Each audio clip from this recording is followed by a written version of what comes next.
एक ऐसा अंतर्राष्ट्रीय ख्याति प्राप्त मानव जो गुरु प्रेरणा से पिछले 20 वर्षों से वानप्रस्थ जीवन जीते हुए 24 घंटे मानवता की सेवा में संलग्न है। एक ऐसा मानव जो अभी राष्ट्रीय, अंतर्राष्ट्रीय टीवी चैनलों पर 7,500 एपिसोड के माध्यम से सनातन सत्य, आत्मविज्ञान एवं पुनरुत्थान, व्यवहार एवं निश्चय जगत के जीवनोपयोगी विषयों पर हृदय स्पर्शी प्रवचन कर चुका है। उस मानव का नाम है महात्मा उपासक प्रोफेसर डॉक्टर सोहन राज तातेड़। प्रोफेसर तातेड़ द्वारा योग, दर्शन, शिक्षा विषयों पर रचित पीएचडी स्तर के 250 शोध ग्रंथ भारत के 100 प्रतिष्ठित विश्वविद्यालयों में शोधार्थी पढ़ रहे हैं तथा वे सभी शोध ग्रंथ वहां की सेंट्रल लाइब्रेरियों में उपलब्ध हैं। महात्मा सोहन राज ने अभी तक हजारों स्कूलों, कॉलेजों, विश्वविद्यालयों एवं संस्थाओं में सेमिनार, वर्कशॉप, कैंप लगाकर लाखों विद्यार्थियों को योग, दर्शन, शिक्षा का प्रशिक्षण देकर उन्हें सुसंस्कारित किया।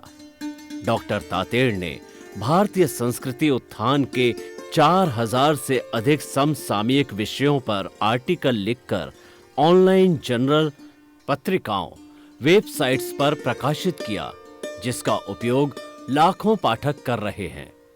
उपासक तातेड़ के 5,000 से अधिक आज का सुविचार, आज का शुभ संदेश, आज का मंगल भावना योग आदि चिंतन websites, Twitter, blogger, Facebook, YouTube माध्यमों से लाखों लोग अपना जीवन निर्माण कर रहे हैं।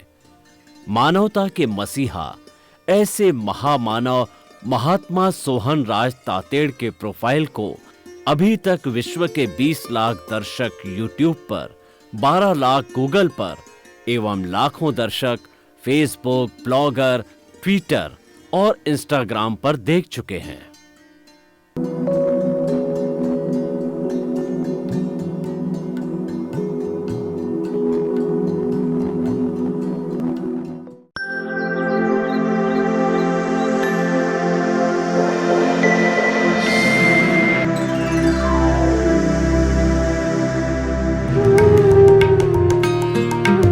आइए, सुनिए, देखिए, समझिए सनातन सत्य। जैसी दृष्टि वैसी सृष्टि, दृष्टि विज्ञान, कुदरत, कुदरती रचना एवं कुदरत के कानून से शाश्वत सुख की प्राप्ति। जोधपुर के परम पूज्य महात्मा उपासक प्रोफेसर डॉक्टर सोहन राज तातेड़ के निर्देशन में सनातन सत्य, जैसी दृष्टि वैसी सृष्टि, दृष्टि विज्ञान।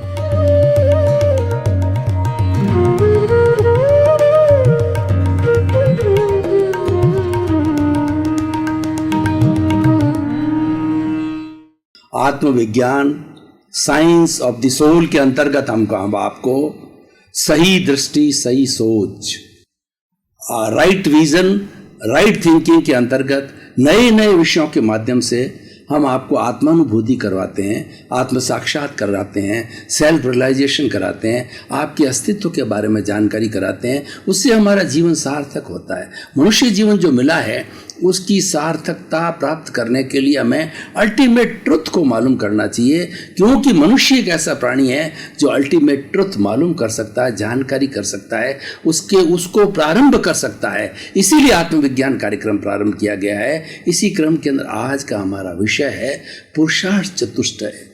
भाई और बहनों, बहुत ही सुंदर विषय है और हमारी भारतीय संस्कृति, सभी धर्मों की जो लाइफ स्टाइल है, जो साइंस ऑफ द लिविंग है, वे ऑफ द लिविंग है और the purpose of the living है, वो सारा जो है पुरुषार्थ चतुष्टय में आ गया है। और पुरुषार्थ चतुष्टय एक बहुत फेमस टर्म है हमारे यहाँ पर। इसके और हर धर्म के अंदर इसका विवेचन किया गया है और हर भारतीय नागरिक जो है धर्म की बात करता है, उसको पुरुषार्थ चतुष्टय आता है।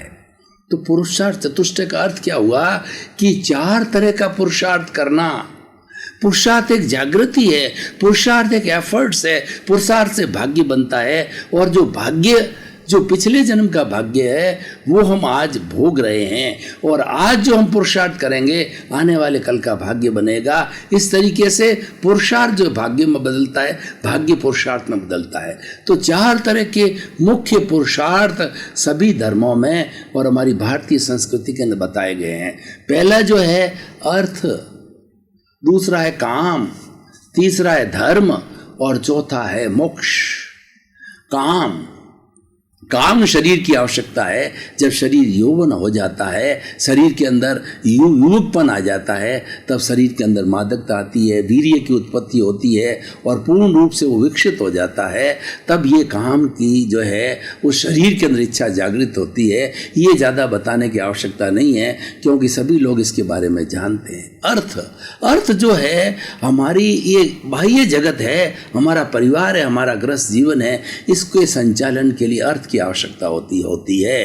बिना अर्थ के हम संसार का कोई भी काम नहीं कर सकते। अर्थ एक विनिमय है, इसे लेना होता है, देना होता है। अर्थ के माध्यम से हम कोई भी हमारे जो आवश्यकता की वस्तु है खरीद सकते हैं, हमारी सुविधा और साधन की वस्तु को खरीदा जा सकता है। इसलिए पूरी एक अर्थ नीति बनी हुई है, परिवार के रूप में होती है, और वो देश में भी अर्थनीति चलती है, परिवार में भी अर्थनीति चलती है।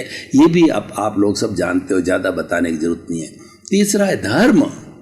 इसके बारे में सांगोपांग व्याख्या करनी है कि धर्म एक ऐसा सेतु है जो कि अर्थ और काम और मोक्ष को जोड़ता है। मोक्ष हमारी मंजिल है, मोक्ष हमारा साध्य है, हमारा टारगेट है, हमारा लक्ष्य है, उसकी प्राप्ति करनी होती है। उसके बीच में जो ब्रिज है वो धर्म है। धर्म के लिए कहा गया है कि जो धर्म के लिए चाहे वस्तु सहाओ धर्म, वस्तु के स्वभाव को धर्म कहा जाता है। हर एक का अपना अपना वस्तु का स्वभाव होता है। अग्नि होती है, इसका स्वभाव ताप देना होता है। पानी होता है, इसका स्वभाव शीतल होता है।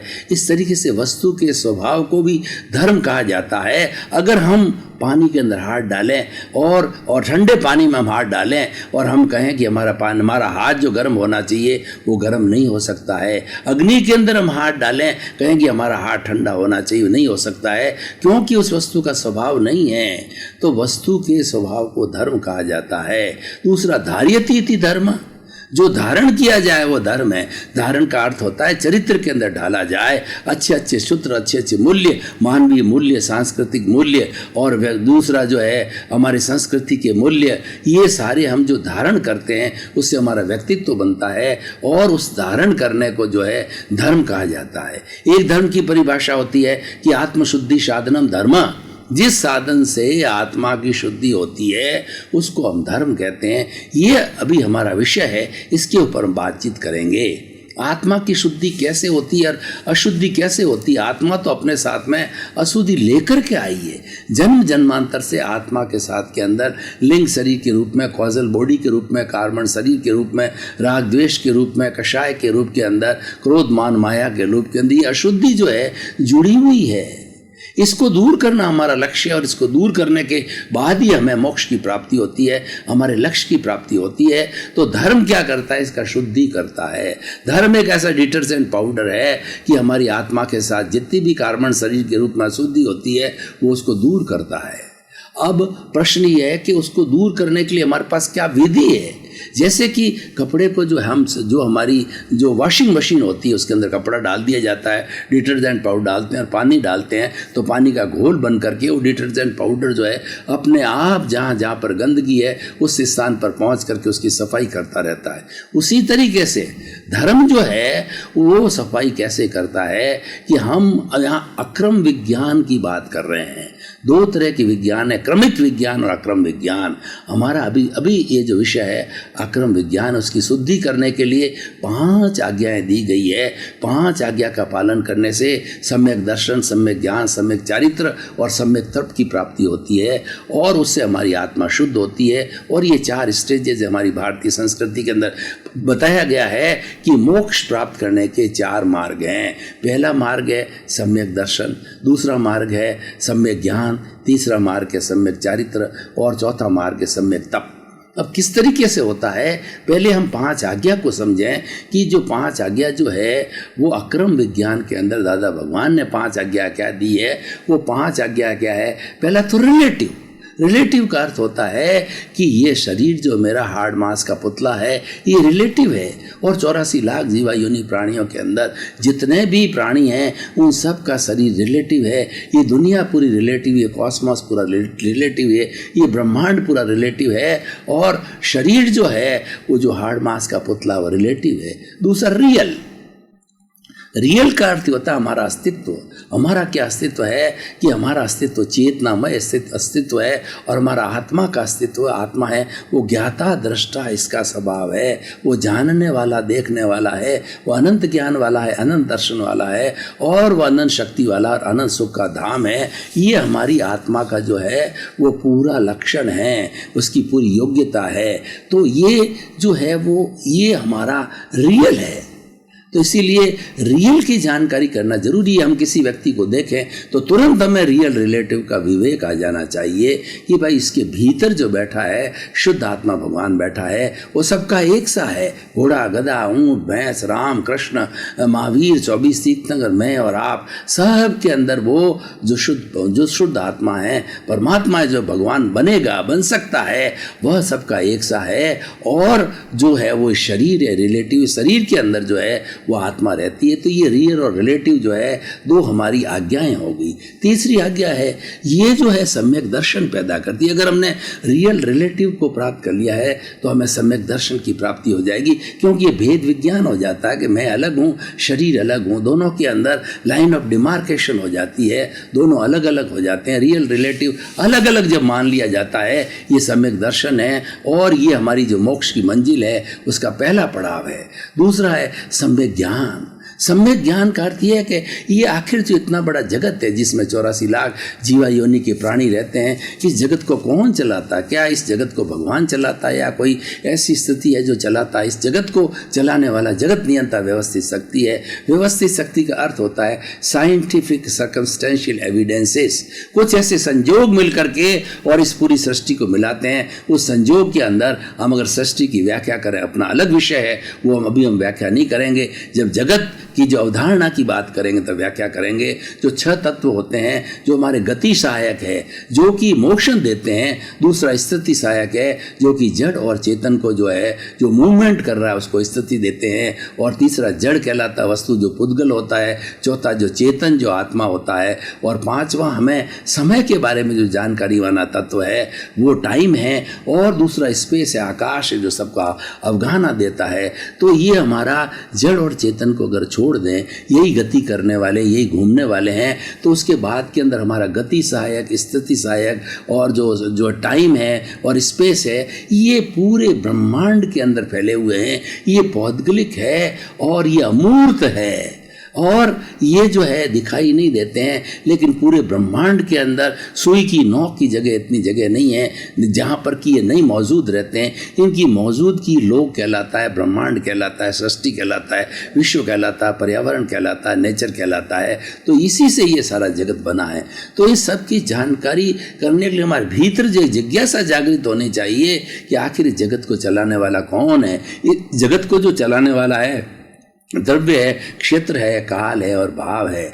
और उसके साथ में काल स्वभाव कर्म पुरुषार्थ नियति ये फैक्टर से ये घटक है जो कि जगत को चलाते हैं। जब हम सब इन सब चीज़ों का जो है वो हम ध्यान करते हैं तो हमारे में अकर्ता भाव आ जाता है। हमारे में एक अनुभूति होती है, हमारी ये जिज्ञासा शांत होती है कि मैं कर्ता तो नहीं हूँ और कर्ता मैं हो ही नहीं सकता, मैं तो एक संजोग हूँ, मैं तो निमित्त हूँ। कि कर्ता होने के लिए इतनी चीज़ों की आवश्यकता होती है। ये सभी मिलते हैं, जब व्यवस्थित शक्ति मिलती है तब वो संजोग जुटाती है, और संजोग जुटा करके किसी भी व्यक्ति का जड़ और चेतन का कोई भी कार्य होता है। तो इसीलिए जो है हम ये कह सकते हैं कि हम कर्ता नहीं हो सकते। तो अकर्ता भाव की जहाँ भावना आती है वहाँ राग द्वेष दूर होता है, और वहाँ पे व्यक्ति के अंदर वैराग्य आता है, और व्यक्ति सही सम्यक ज्ञान को प्राप्त होता है। तो हमें सम्यक दर्शन और सम्यक ज्ञान की दो परिभाषा हुई, जो कि हमारी ये 3 आज्ञाओं से मिला। चौथा अब ये है कि हर धर्म की जो आचार संहिता होती है, उस धर्म को हम किस तरीके से पालन करें, क्या सिस्टम होना चाहिए, क्या पद्धति होनी चाहिए, आचार संहिता, हर धर्म की अपनी अपनी आचार संहिता है। तो हम अक्रम विज्ञान की बात करते हैं, तो इसके अंदर जो हमारी चौथी आज्ञा है वो एक फाइलों का संभाव को निपटारा करना। फाइल का मतलब पहली फाइल अपना शरीर, दूसरा फाइल अपने साथ में रहने वाली पत्नी, तीसरी फाइल बेटा, चौथे फाइल बेटे की बहू, पांचवा फाइल पोता, इस तरीके से दूध वाला हमारा नौकर वोकर, ये सब फाइलें हैं। इन सब का संभाव पूर्वक निपटारा करना, यानी हमारा इसके साथ लेन देन होता है। इस लेन देन के लिए हमने जन्म लिया है, और ये हमारा जो शरीर है, मन वचन काया रूपी है शरीर जो मिला है, पूर्व जन्म के कर्मों के भुगतान के लिए मिला हुआ है, हमको भी भुगतान के लिए मिला हुआ है। हम भी जो करता है, और सामने वाला व्यक्ति जो हमारे साथ के अंदर रह रहा है वह भी करता है। तो खुद को अकर्ता समझना, सामने वाले को अकर्ता समझना, और सबको मिलाने वाली व्यवस्थित शक्ति है। और कोई भी मुझे कर्मों का भुगतान करना है तो वो निमित्त के माध्यम से होगा, और निमित्त जो है व्यवस्थित शक्ति भेजेगी, वो साइंटिफिक सर्कमस्टेंस एविडेंसेस होगी, वो निमित्त के भेजिए। वो निमित्त जो है व्यवस्थित शक्ति के द्वारा भेजा गया है, वो उसमें खुद का कोई दोष नहीं है। और भेजा क्यों गया है कि हमारे भीतर उपादान है, हमने जो कर्म अर्जित किए हैं उस अर्जित कर्म के भुगतान के लिए, उस अर्जित करके छुटकारे के लिए, उन कर्मों की निर्जरा करने के लिए जो कर्म उदय में आ गए हैं, प्रारब्ध में आ गए हैं, तो व्यक्ति निमित्त बन के आता है। इसको दोषी मत समझो। इसीलिए इस संसार के अंदर कोई दोषी नहीं है, और किसी को दोषी नहीं समझना चाहिए। जब हमारी दृष्टि दोष रहित हो जाती है तो हम राग द्वेष से मुक्त हो जाते हैं, और राग द्वेष से मुक्त होने पर जो है हमें जो है परम सत्य की प्राप्ति हो जाती है, हमें अल्टीमेट ट्रुथ की प्राप्ति हो जाती है। तो चौथी हमारी जो फाइलों का संभाव पूर्वक निपटारा करना, ये सम्यक चारित्र है। ये हम अगर बराबर पालन करते रहेंगे तो धीरे धीरे अपनी जो है उन्नति की ओर बढ़ते रहेंगे। अब जो है 5वीं आज्ञा है कि शुद्ध आत्मा के बही खाते में रकम जमा करने का अर्थ ये है कि जो 5 आज्ञा है उसका हम सही तरह से पालन करते रहेंगे तो आत्मा की प्योरिटी बढ़ती जाएगी, आत्मा आगे बढ़ती जाएगी। ये तप है। 5 आज्ञा का पालन करना तप है, और जहाँ तप है वहाँ पे संवर रहता है। संवर के साथ में निर्जरा रहती है। जो ही हमने संवर किया, संवर का मतलब होता है कि ये जो है सामायिक आलोचना, प्रतिक्रमण, प्रत्याख्यान, जो ही प्रत्याख्यान किया हमने, उसके साथ साथ में संवर हो गया, उसके साथ साथ हमारा तप हो गया, उसके साथ साथ हमारी 5वीं आज्ञा का पालन हो गया। तो ये एक तप है, और ये इसके साथ में संवर है। और जो हमने 4 अभी बातें बताई गई कि सम्यक दर्शन, सम्यक ज्ञान, सम्यक चारित्र और सम्यक तप, ये 5 आज्ञा का पालन करने से जो है ये हमारे चारों ही मार्ग जो है तय हो जाते हैं। इसीलिए कहा गया है कि 5 आज्ञा भगवान राम है, 5 आज्ञा भगवान कृष्ण है, 5 आज्ञा महावीर है, 5 आज्ञा सिमंदर स्वामी है, 5 आज्ञा दादा भगवान है, 5 आज्ञा मैं हूँ, 5 आज्ञा आप हो। एक पालन और कुछ नहीं। सारा आगमों का 32 आगमों का सार है कि 5 आज्ञा का पालन करो।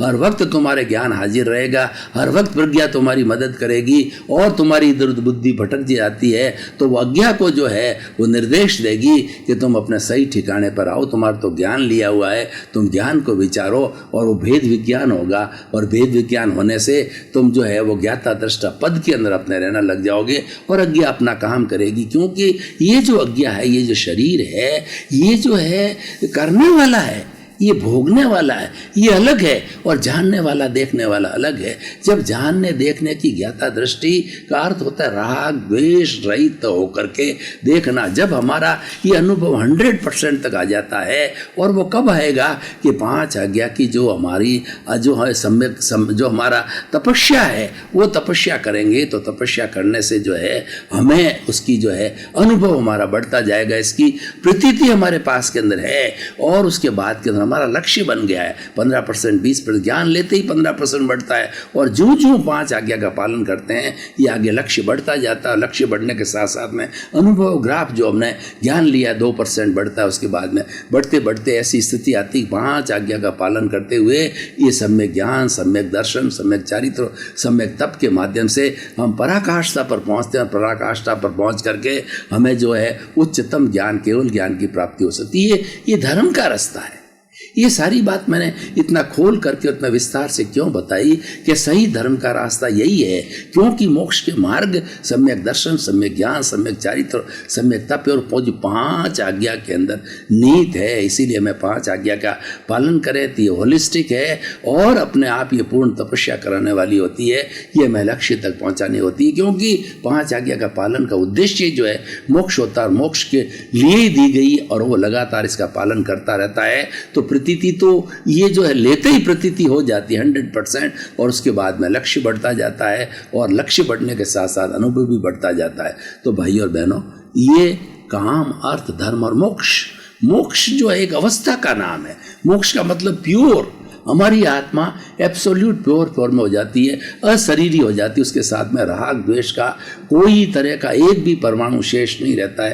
केवल ज्ञान होने के बाद के अंदर एक जो आयुष्य, शुभ आयुष्य कर्म जितना कि बचा हुआ बाकी रहता है केवली के, वो उतना भोग करता है। और भोग करने के बाद के अंदर जो है वो शैलेसी अवस्था होती है, अ उ ई री ल, ये 5 अक्षर की शैलेसी अवस्था प्राप्त करते ही वह सिद्ध बुद्ध मुक्त बन जाता है, सिद्धालय के अंदर चला जाता है। और आत्मा जो है वो अखंड अक्षय जो सुख के अंदर प्राप्त हो जाती है, वो अनंत जो है सुख का भंडार बन जाती है, ब्लिश के अंदर चली जाती है।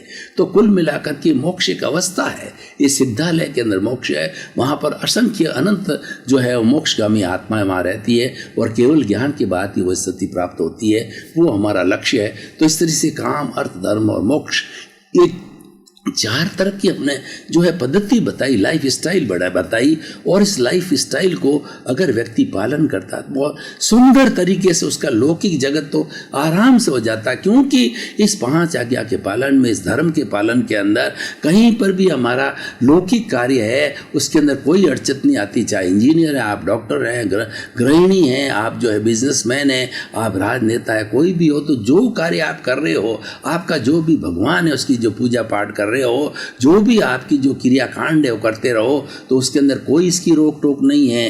5 आज्ञा तो केवल समझ है, आपकी समझ को खुला किया जाता है, आपकी रॉन्ग बिलीफ को हटा करके राइट बिलीफ बनाया जाता है। और समझ प्राप्त होने के बाद में प्रीतिथि बढ़ती है, प्रीतिथि के बाद के अंदर आपका लक्ष्य बनता है, लक्ष्य के बाद अनुभव होता है। और यहाँ पर जो किसी भी अलग से जो है किसी देवी देवता का पूजा का नहीं है, जो आपके भीतर के अंदर जो आपका अस्तित्व है, आत्मा है, उसको एक केंद्र में रख करके ये बात बताई गई है। और उसकी साक्षी से सब काम करना है। और वास्तव में सारा कार्य होता है इसकी साक्षी से होता है। अगर हमारे भीतर आत्मा है तो हम जिंदे रह सकते हैं। हम कोई भी एक्टिविटी, खाना पीना, उठना बैठना, सोना धोना, जो भी एक्टिविटी हमारे जीवन की है, सब आत्मा की उपस्थिति करते हैं। और वो अगर उपस्थित नहीं रहती है तो हम कोई भी कोई भी हम जो कार्य नहीं कर सकते। और बॉडी को जो है डॉक्टर डिक्लेयर कर देता है इट इज़ डेड बॉडी, वो जड़ बन जाता है। तो ये जड़ जो है वो चार्ज होता है चेतन की उपस्थिति से। और ये चेतन जब भीतर आता है, इसीलिए कहा गया है कि हमारी आत्मा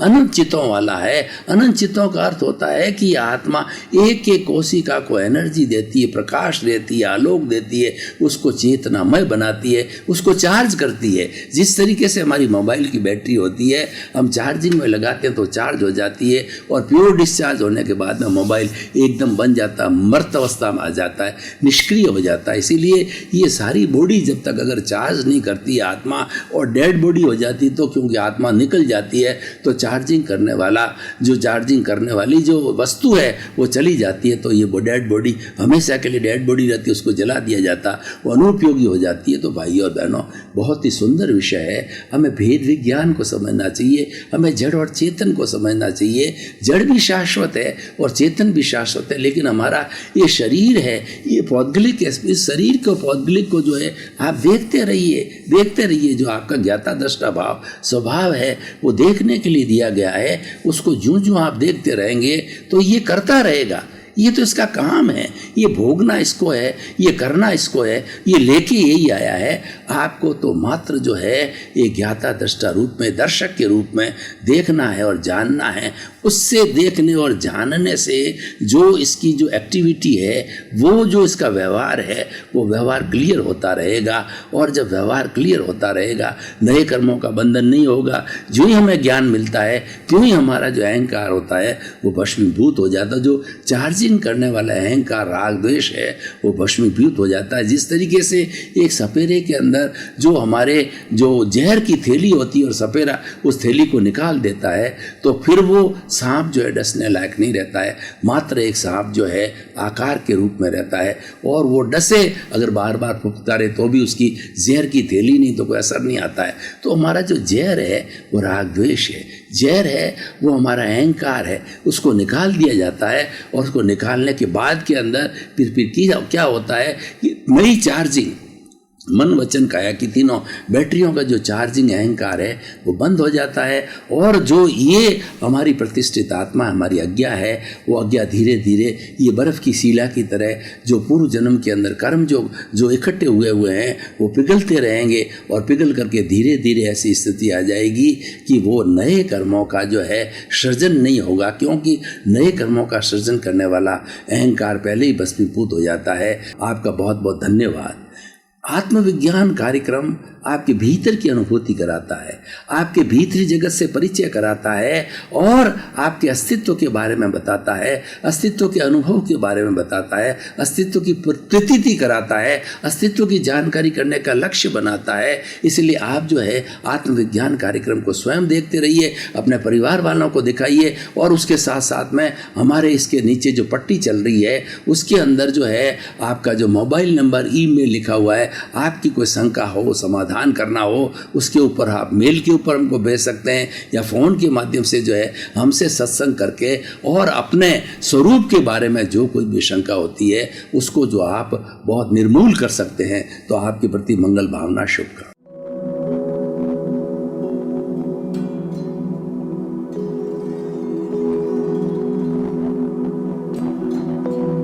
एक ऐसा अंतर्राष्ट्रीय ख्याति प्राप्त मानव जो गुरु प्रेरणा से पिछले 20 वर्षों से वानप्रस्थ जीवन जीते हुए 24 घंटे मानवता की सेवा में संलग्न है। एक ऐसा मानव जो अभी राष्ट्रीय अंतर्राष्ट्रीय टीवी चैनलों पर 7,500 एपिसोड के माध्यम से सनातन सत्य, आत्मविज्ञान एवं पुनरुत्थान व्यवहार एवं निश्चय जगत के जीवनोपयोगी विषयों पर हृदय स्पर्शी प्रवचन कर चुका है। उस मानव का नाम है महात्मा उपासक प्रोफेसर डॉक्टर सोहन राज तातेड़। प्रोफेसर तातेड़ द्वारा योग, दर्शन, शिक्षा विषयों पर रचित पीएचडी स्तर के 250 शोध ग्रंथ भारत के 100 प्रतिष्ठित विश्वविद्यालयों में शोधार्थी पढ़ रहे हैं तथा वे सभी शोध ग्रंथ वहां की सेंट्रल लाइब्रेरियों में उपलब्ध हैं। महात्मा सोहन राज ने अभी तक हजारों स्कूलों, कॉलेजों, विश्वविद्यालयों एवं संस्थाओं में सेमिनार, वर्कशॉप, कैंप लगाकर लाखों विद्यार्थियों को योग, दर्शन, शिक्षा का प्रशिक्षण देकर उन्हें सुसंस्कारित किया।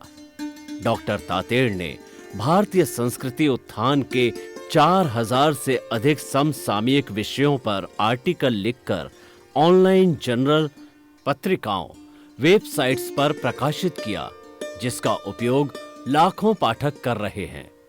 उपासक तातेड़ के 5000 से अधिक आज का सुविचार, आज का शुभ संदेश, आज का मंगल भावना योग आदि चिंतन websites, Twitter, blogger, Facebook, YouTube माध्यमों से लाखों लोग अपना जीवन निर्माण कर रहे हैं। मानवता के मसीहा ऐसे महामानव महात्मा सोहन राज तातेड़ के प्रोफाइल को अभी तक विश्व के 20 लाख दर्शक यूट्यूब पर, 12 लाख गूगल पर एवं लाखों दर्शक फेसबुक, ब्लॉगर, ट्विटर और इंस्टाग्राम पर देख चुके हैं।